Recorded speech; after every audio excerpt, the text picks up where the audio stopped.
So we're both sat on the Let's Talk Retro sofa. It can only mean one thing. It's time for the Retro Gamer Show!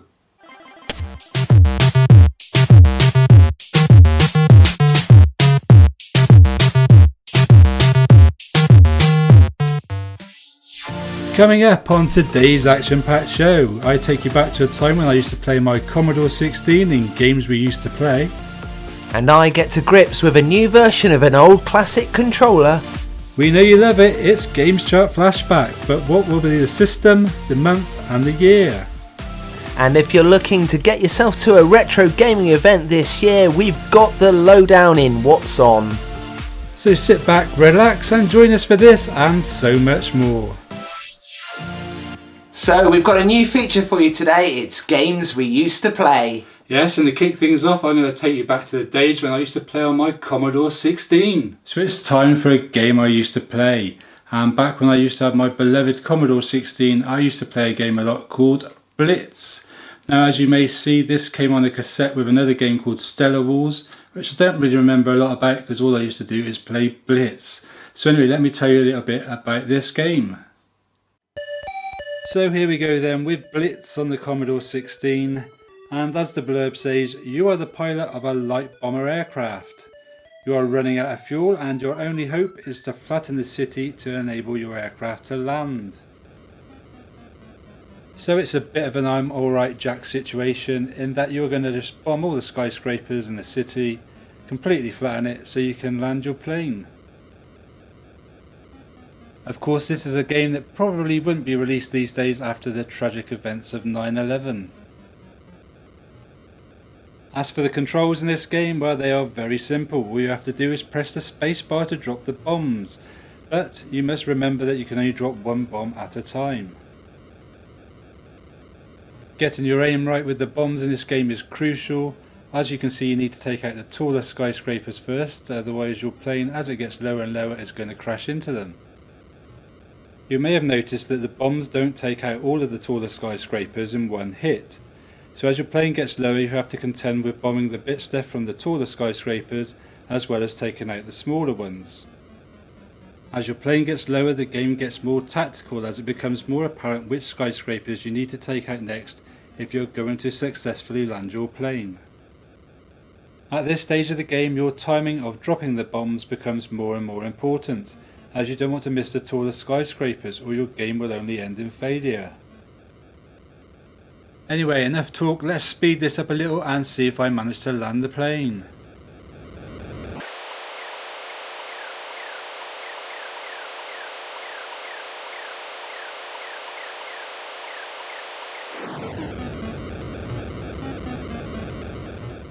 So as you can see, it's now getting somewhat interesting and we've only got a few skyscrapers left to get rid of. I'm smashing away on the button, trying to get my aim as good as possible, and I think this could be possible still.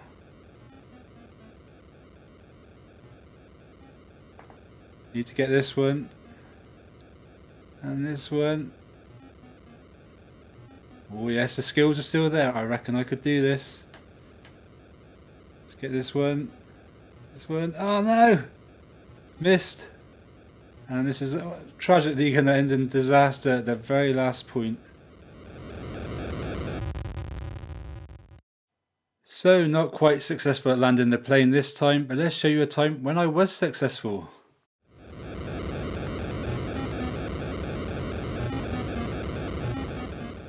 So I'm now on my 5th attempt and it looks like I am going to successfully land the plane. Fingers crossed if I don't mess up in these last few hits. Come on. Just one to go. We'll get the timing right on this. Yes. And the plane landed successfully.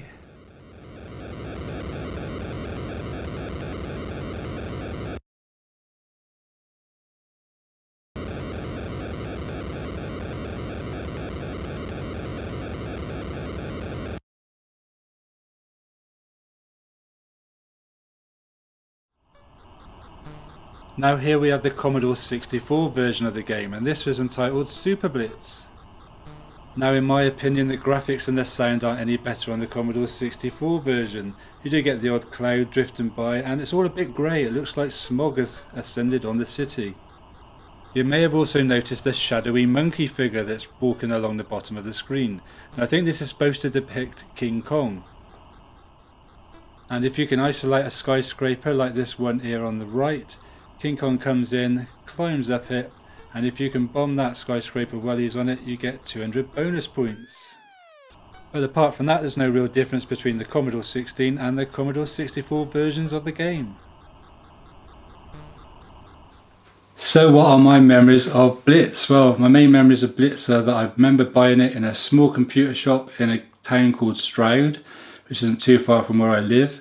I was there when I was a young boy on a shopping trip with my family, and seen it in the computer game shop window and was drawn to it because of this packaging that Commodore used to do. Used to love it when they did games in these clamshell cases, and I didn't know whether the game was any good or not. I hadn't seen any reviews, so I thought long and hard about it before I bought it, but decided to go for it mainly because of the packaging, because I, like I say, I love this packaging, and it ended up being a really good game, and really loved playing Blitz. And I think my main memories of playing it was that it was such a simple game. Like I say, all you had to do was press the space bar to drop the bombs, that my mum, dad and younger brother could all play it as well. And I remember, like back in the 80s on a winter's afternoon when it was raining or snowing outside, we'd all gather around my Commodore 16 and sit there having great fun playing Blitz. And so that's Blitz and a game I used to play. So that was the game Blitz by Commodore, and I'm a bit too young to remember that game. Yeah, but it was a great game, like I say, that I used to play. Anyway, moving on, if you watched last month's Christmas special, you will know that we had a little challenge going on, where we had to find a retro gaming oddity that was also Christmas related. Now, when we did it, I came up with this. This was my entry, which is the first ever computer Christmas card. And I found this amazing oddity with Santa on, and we put it to the viewers to vote who they thought had got the best oddity. Yeah. The votes have been counted, and the winner is Colin with the Christmas computer card. Yes, a win for me, and I'd like to thank everyone that voted for me. I'm going to a little speech now. I'd like to thank everyone that voted for me, and yes, this was the oddity that won, the computer Christmas card. Right, well now it's review time on the Retro Gamer Show, and James, I think you've got something that you've reviewed for us this month. I have. It's a remake of an old classic controller, and it certainly is a blast from the past. Welcome, people of the internet, to the first ever review on a brown sofa. Right, today we're going to talk to you about... No, not this. Not this. And definitely not this, but this. The Microsoft Duke controller. Now, for those who don't know, this came with the original version of the Xbox, and look at the size of it. It is enormous. It's heavy. It's got a massive plastic thing here, and it's just a beast. It's two connectors here for various attachments, your headphone adapter, your mic for when you are screaming at people, playing Halo while you were jumping up and down on their faces by pushing this button, doing some silly maneuver. Anyway, that's the what we're showing you today. Sorry, no, it's not. Get this out of the way. No, get out of the way. Right, we are showing you this. This is the remake of the original Duke. Let's show you guys what it's like if you haven't seen it. So, nice packaging, still feels heavy. I bet it's a beast. It's from Hyperkin, so they've made loads of stuff. Probably got something at home from Hyperkin. And it just talks on the box about various the different buttons. Still got the headphone jack on it, so that's handy.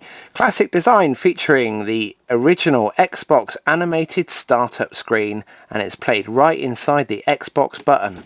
So that was one of the kind of selling points of this, is this section here has a little LCD screen that's supposed to show the start animation. It shows you here, and that fires up, and we'll be checking that out in just a minute. So anyway, loads of gumph everywhere, nice packaging, heavy. Let's get this open and we'll show you what it's like.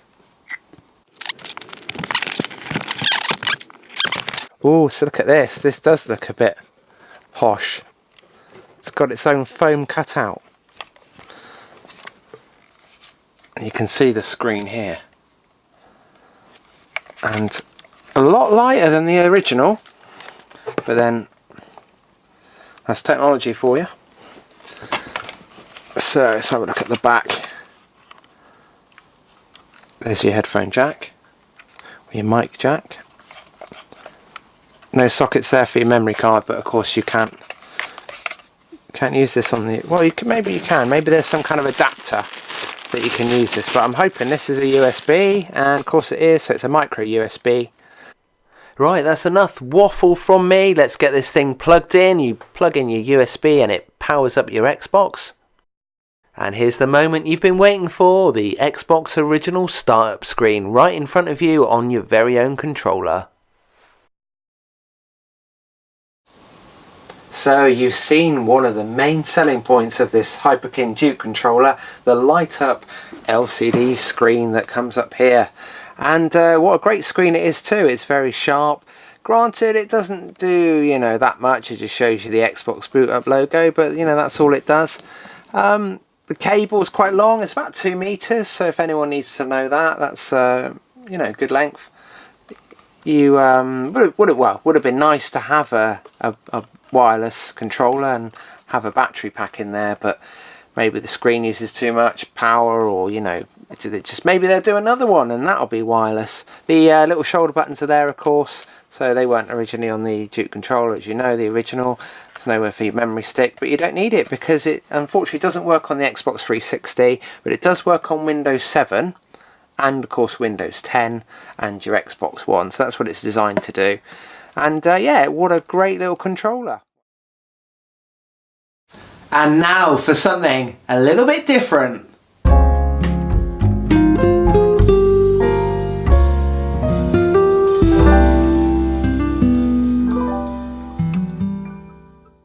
This month's Retro Magazine cover of the month is brought to you by the November 1983 edition of CPU Magazine. And from a time when we all just loved nothing more than having a threesome with our Commodore 64s.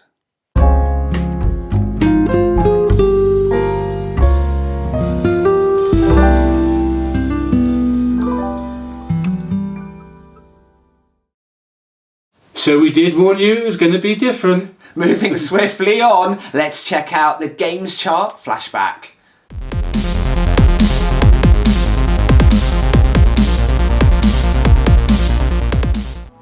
In this month's Games Chart flashback, we're going back to a time when we were all a little bit worried about the Millennium Bug.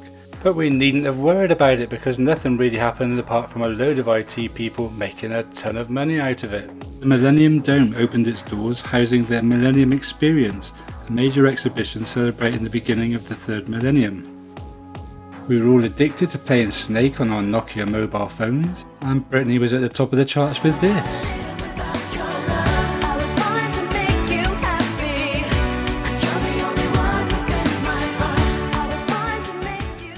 And this time it's January 2000 with one of my favourite consoles, the Nintendo 64.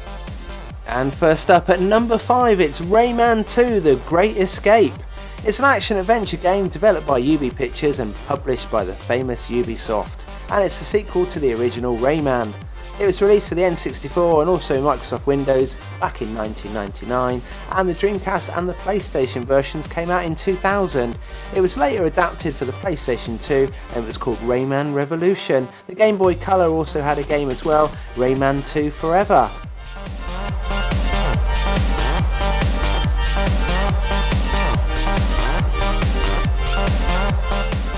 Next up at 4 we have Super Smash Bros.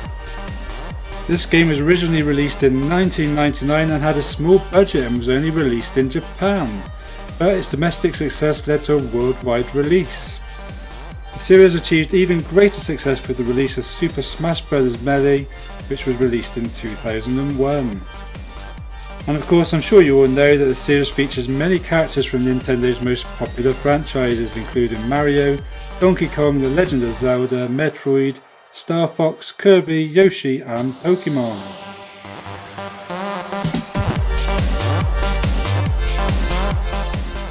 And now at number 3, it's Jet Force Gemini. It's a third-person shooter and it's developed by the masters that are Rare. The game was released in November the 2nd, 1999, so we're still going strong back in January 2000. The story follows 3 members of Jet Force Gemini and their efforts to stop the advances of the dark insectoid tyrant Mizar. The player must explore a galaxy and save tribals, a race of survivors who have been enslaved and imprisoned by Mizar.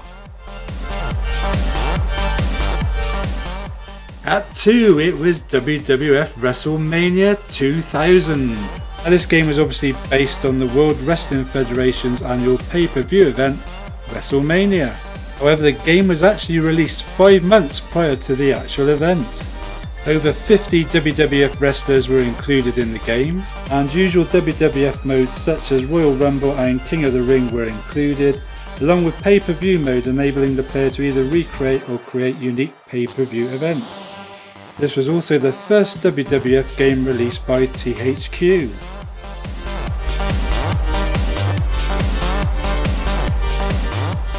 And at number 1, it's the mighty Rare again with Donkey Kong 64. Now the chances are if you ever owned Donkey Kong Country on the SNES and then you bought an N64, you had to have this. Now this is the first game in the franchise that featured 3D graphics. Now you probably know the story, but the aim is to rescue your kidnapped friends from the evil K-Rool. The game featured plenty of mini-games and loads of puzzles, as well as 5 different playable Kong characters. It was also the first game that required the N64 expansion pack, and the game won a whole host of awards. So there you go, that was what was in the N64 chart back in January 2000. Now it's time for this month's What's On, and unfortunately there's not a lot on in January this month, so we decided to do a roundup of all the confirmed dates that we know of for 2019. So go and grab those calendars and those diaries.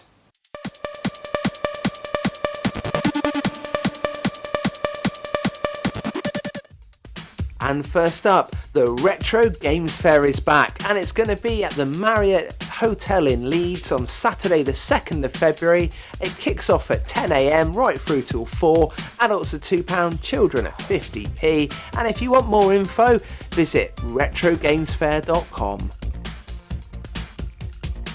So now moving on to March, and it's the video game market. This is being held on Sunday the 3rd of March at the Doncaster Dome. Doors open at 12 PM and entry is just £2. But if you want to get those bargains, they do an early bird entry ticket for entry at 11 AM. For more information, visit www.thevideogamemarket.co.uk. It's back by popular demand, the London Gaming Market. This time it's being held on Sunday, March the 17th at the Royal National Hotel, smack bang in the middle of London in Russell Square. The doors open at 11 AM and tickets available on the door. For more information, visit londongamingmarket.com. Next up, and also in London, it's the London Games Festival. Now this is being held between the 2nd and the 14th of April. The festival features 12 days of activity, including the Games Finance Market, EGX Rezzed, the Now Play This exhibition, After Games Awards, industry talks, cosplay parade and much more. For more information, visit games.london. Now, as part of the gaming festival that Colin was just telling you about, there's EGX Rezzed. The event is being held at the Tobacco Dock in London and it all kicks off from the 4th of April. Day passes are available for £20, but if you want every day you can get a super pass for £44 that also includes a load of goodies as well. If you want more information, do visit www.egx.net/rezzed.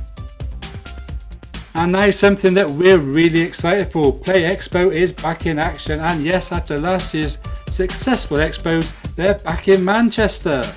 This is being held at the Manchester Central Exhibition Complex between the 4th and the 5th of May. You can buy your tickets now online at playexpomanchester.com. Now may the 4th be with you. The Joystick Gamer Club are holding a retro games fair. It's at the Castle Green Leisure Centre in Dagenham, Essex, and the doors open from 11 AM. Entry is just £2 and payable on the door. Next up, it's the Norwich Games Festival. This is a free, family-friendly celebration of video games brought to you by the Forum. Explore the latest releases, classic retro games, coding and game technology. The festival is being held at the Forum in Norwich between Monday the 27th of May and Saturday the 1st of June. For more information, visit norwichgamingfestival.com. And last but certainly not least, Revival is back, and this year's theme is Gaming Legends. It's being held on the 15th and 16th of June at the Bank Stadium in Warsaw, and for more information and to get your tickets, visit revivalretroevents.co.uk. So there's a little roundup of some of the events that we know about for 2019. Now, if you know of an event in your area that's retro gaming related, or if you're hosting an event, we'd love to feature it on the show, so just get in touch. Yeah, and we'll definitely be going to go along to some of those events this year, so hopefully we'll see you at one soon. Anyway, before we go, we'd just like to say a big thank you to one of our subscribers, and that is Dan Bristow. He's always popping up in the comments and supporting the Retro Gamer Show, and he also did a dedication to us. He did. Unbelievably. He's got his own channel. We'll put his link in the description. It's Play Piano by Ear. He has remastered an old SNES classic, and it's Top Gear, and here it is now.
So there you go, that's Dan's video, which, as you would have seen, he dedicated to us, and it's not every day we get a video dedicated to us, is it? And he did a really good job of that. That's one of our SNES sort of favourites from back in the day. So well done, Dan, on that, and thanks very much for dedicating that video to us. We really appreciate it. So anyway, that is it for this month's Retro Gamer Show. If you commented on last month's show, you will see your name going across the bottom of the screen now. But until next time, James, as always, what have they got to do? Keep it retro, everyone.